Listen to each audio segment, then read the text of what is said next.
A'udzu billahi minasyaitonir rajim. Bismillahirrahmanirrahim. Allahumma shalli ala sayyidina Muhammadin wa ala ali sayyidina Muhammad. Para sahabat KSM, para jamaah KSM, Assalamualaikum warahmatullahi wabarakatuh. Jumpa lagi dengan kajian-kajian Qur'ani. Alhamdulillah, kita masih diberi umur sehingga kita bisa bersama-sama mengkaji dan mendengarkan hikmah dan pesan-pesan daripada firman Allah Subhanahu wa taala. Para jamaah KSM, kali ini pertemuan kita akan membahas soal jin dalam sudut pandang Al-Qur'an. Apakah Al-Qur'an ada membahas tentang makhluk yang bernama jin ini? Pertama, kita perlu tahu bahwasanya kata jin itu pada aslinya bermaknakan sesuatu yang tertutup atau tersembunyi daripada indera manusia. Contohnya kita mengatakan jannahul lail atau falamma janna alaihil lail, yang artinya ketika tirai kegelapan malam sudah menutupinya. Oleh karena itu kita mengatakan kepada orang yang akalnya sudah tertutup itu majnun. Oh, orang itu majnun, yaitu orang itu akalnya sudah tertutup. Begitu juga kita bilang janin kepada bayi yang masih tertutupi oleh rahim ibunya, itu kita bilang janin.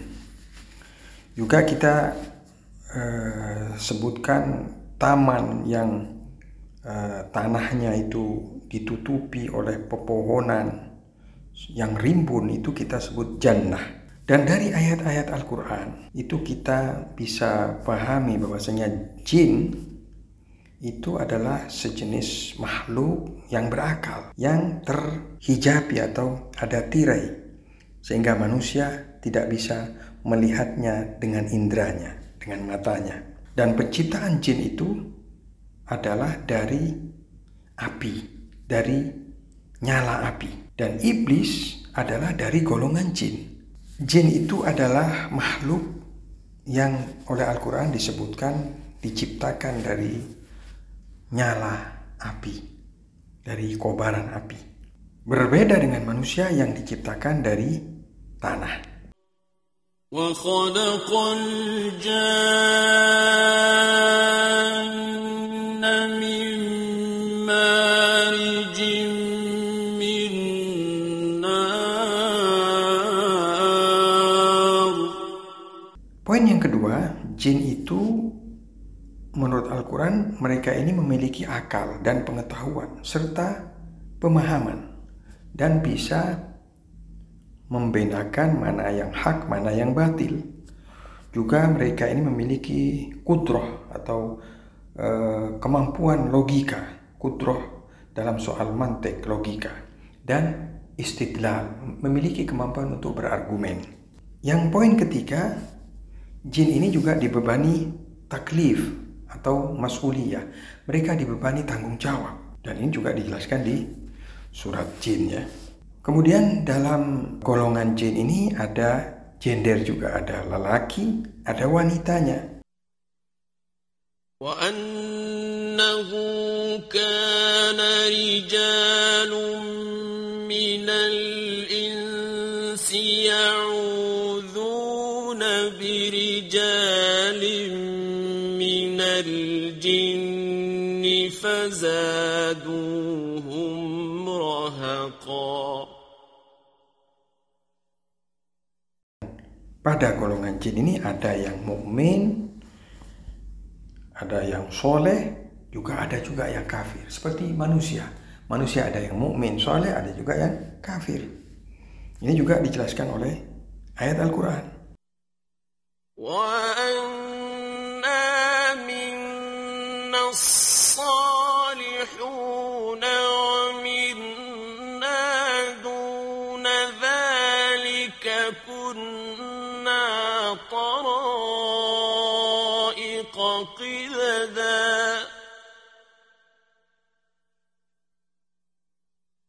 Poin yang berikutnya, jin ini nanti juga akan dibangkitkan. Mereka akan setelah kiamat akan didatangkan untuk diadili dan diperhitungkan, dihitung amal perbuatannya. وَأَمَّا الْقَاسِطُونَ فَكَانُوا لِجَهَنَّمَ حَطَبًا.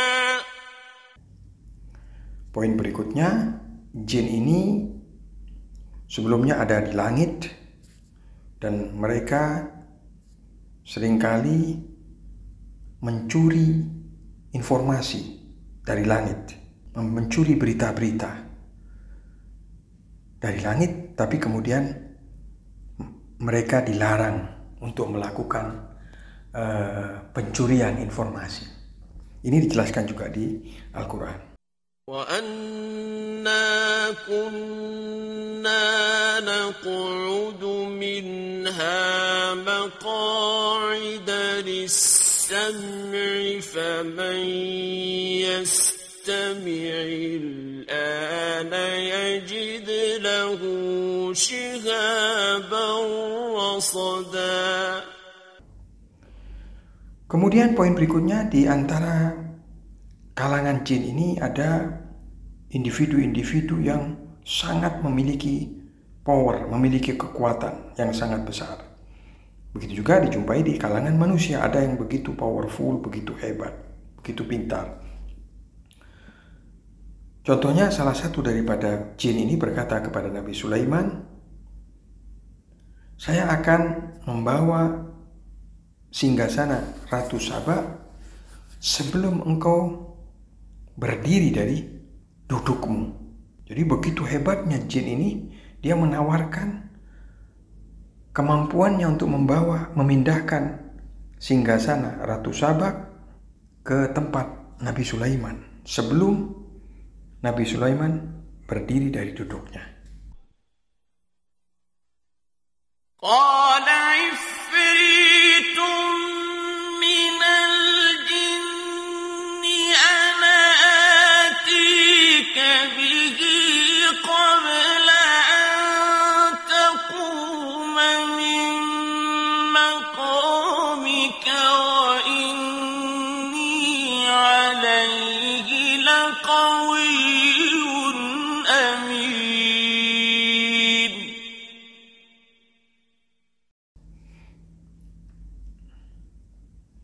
Poin berikutnya adalah golongan jin ini memiliki kemampuan melakukan pekerjaan-pekerjaan yang dibutuhkan oleh manusia. Tentunya atas izin Tuhan ya, mereka melakukan pekerjaan-pekerjaan hebat. Contohnya mereka mengabdi kepada Sulaiman, Nabi Sulaiman. Membuat ma'bad ya, tempat-tempat peribadatan. Kemudian juga membuat wadah-wadah yang begitu besar untuk Nabi Sulaiman dan juga membuat hal-hal yang begitu hebat untuk Nabi Sulaiman. وَلِسُلَيْمَانَ الرِّيحَ غُدُوُّهَا شَهْرٌ وَرَوَاحُهَا شَهْرٌ وَأَسَلْنَا لَهُ عَيْنَ الْقِطْرِ وَمِنَ الْجِنِّ مَنْ يَعْمَلُ بَيْنَ يَدَيْهِ بِإِذْنِ رَبِّهِ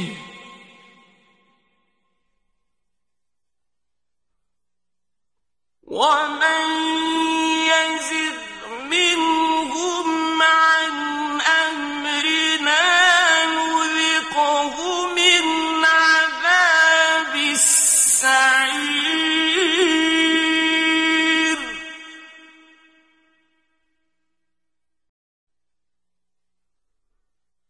يَعْمَلُونَ لَهُ مَا يَشَاءُ مِنْ مَحَارِبَ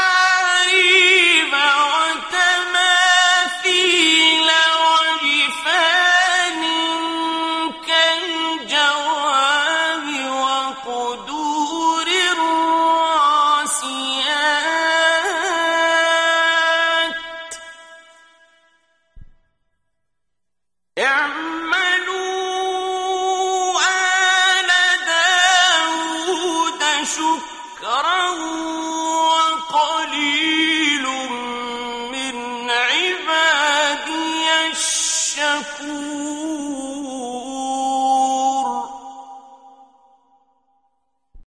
Dan poin berikutnya adalah penciptaan jin ini di muka bumi itu mereka lebih dahulu diciptakan daripada manusia, ketimbang manusia. وَالْجَانَّ خَلَقْنَاهُ مِنْ قَبْلُ مِنْ نَارِ السَّمُومِ. Dan Al-Quran telah memberitahukan bahwasanya memang jin ini sudah ada dan diciptakan dengan kekhususan yang telah kita sebutkan tadi. Tidak ada dalil akli yang dapat menafikan eksistensi dan keberadaan jin. Oleh karena itu, kita harus menerima keberadaan jin. Jin itu memang ada.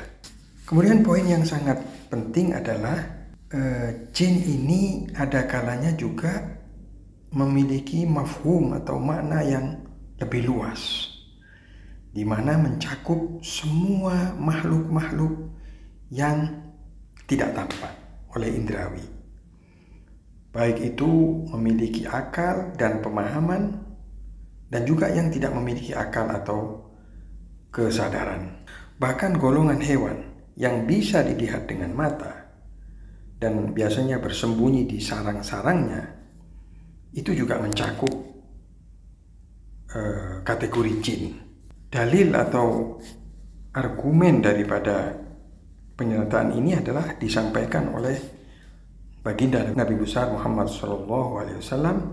Beliau berkata bahwasanya Allah SWT menciptakan jin itu 5 golongan, 5 klasifikasi. Yang pertama adalah angin dan udara, yang mana tidak tampak.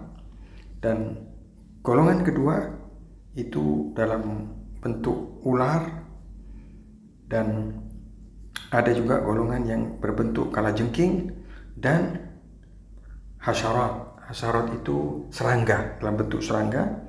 Dan juga golongan berikutnya adalah seperti manusia. Ada yang berwajah manusia, di mana golongan yang kelima ini yang akan nanti di dalam hari kebangkitan akan diperhitungkan, akan diadili amal perbuatannya. Maka jin itu juga seperti manusia, adalah makhluk materi, makhluk bendawi. Sebagai manusia juga mereka memiliki ruh, sehingga mereka itu kehidupannya memiliki tujuan, sehingga nanti layak untuk dibangkitkan dan dipertanyakan amal perbuatannya. Dan marilah kita lihat apa sebetulnya tujuan penciptaan jin yang disebutkan dalam Al-Quran.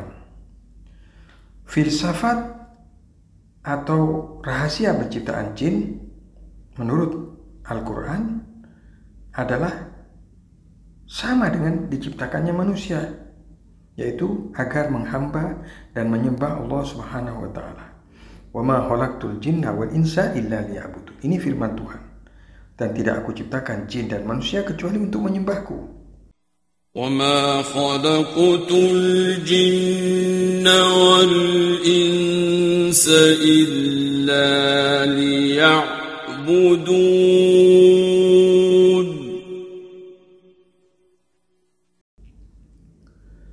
Ayat tadi menjelaskan bahwasanya tujuan dari penciptaan manusia dan jin adalah ubudiyah, untuk menyembah kepada Allah Subhanahu wa taala.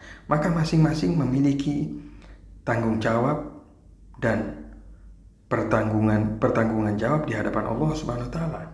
Dan jin ini nantinya akan diadili dan diperhitungkan.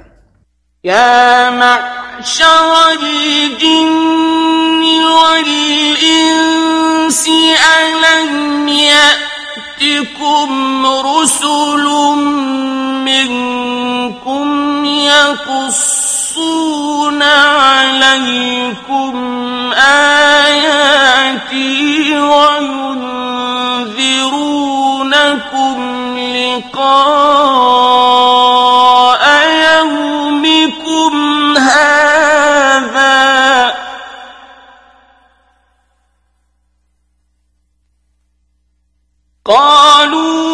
شهدنا على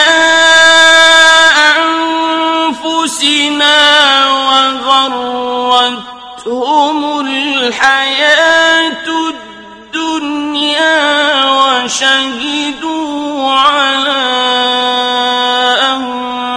أنفسهم أنهم كانوا كافرين.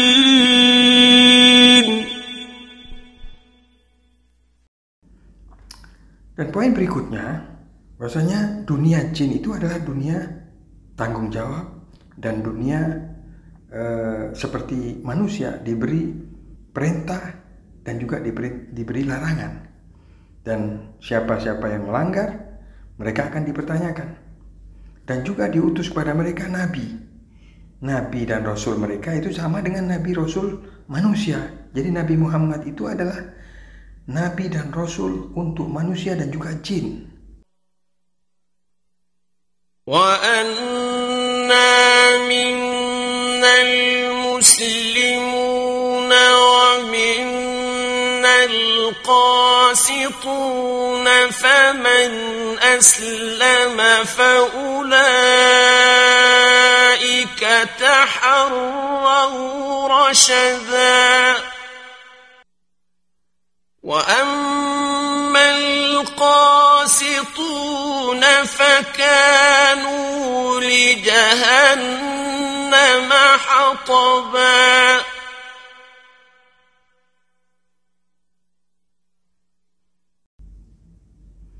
Dan dunia jin ini sama dengan dunia manusia, akan menuju dan kembali kepada Allah SWT dan akan menyaksikan nantinya hari kiamat dan hari kebangkitan.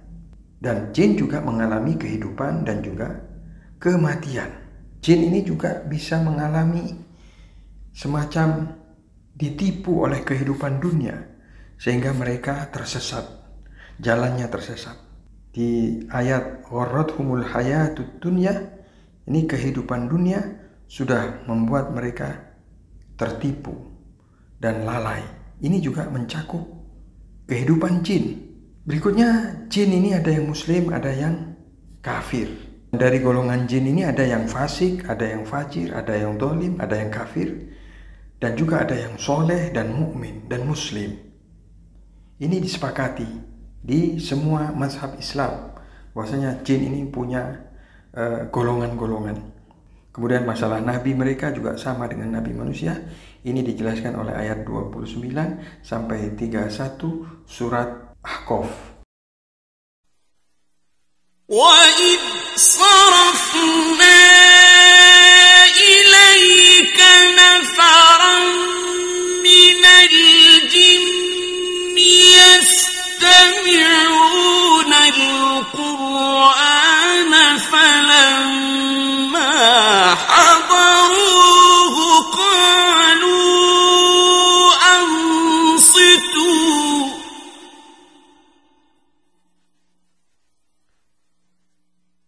فَلَمَّا حَضَرُوهُ قَالُوا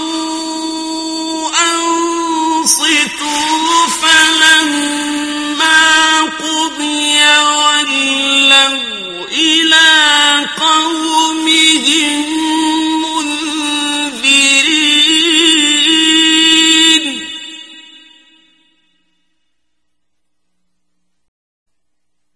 قالوا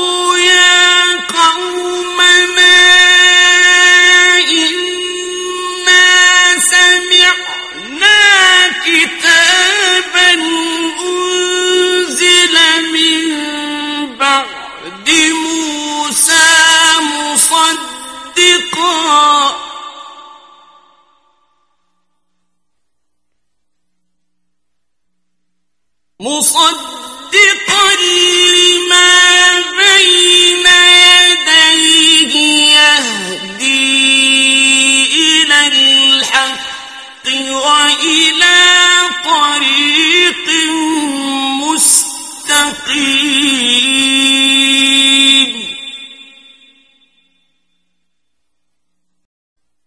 يا قومنا أجيبوا داعي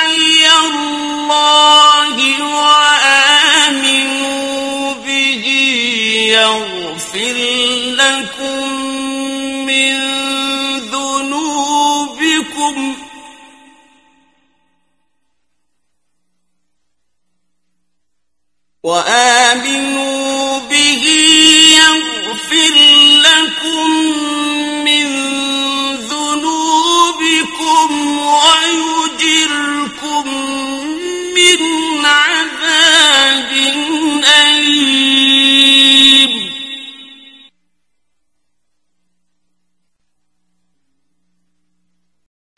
Kesimpulannya dari pembahasan ini bahwasanya ayat dan juga hadis itu menunjukkan bahwa jin seperti manusia, mereka memiliki tugas dan tanggung jawab, mereka diberi pilihan-pilihan, dan penciptaannya ditujukan untuk penyembahan kepada Allah Subhanahu wa taala. Oleh karena itu, jin ini adalah suatu makhluk yang diberi kebebasan untuk memilih dan berada di dua jalan. Dan mereka harus memilih jalan yang mereka tempuh. Kalau mereka memilih jalan yang hak, yang benar, maka mereka akan mendapatkan pahalanya. Tetapi sebaliknya, apabila mereka memilih kebatilan, mereka akan dihukum. Ikhwan wa akhwati sekalian, sebetulnya masih ada lagi yang bisa kita gali mengenai jin ini dari ayat-ayat Al-Quran, tapi karena waktu tidak mengizinkan, insya Allah kita akan bahas lagi, kita gali lagi di lain kesempatan. Wabillahi taufiq wal hidayah. Wassalamualaikum warahmatullahi wabarakatuh.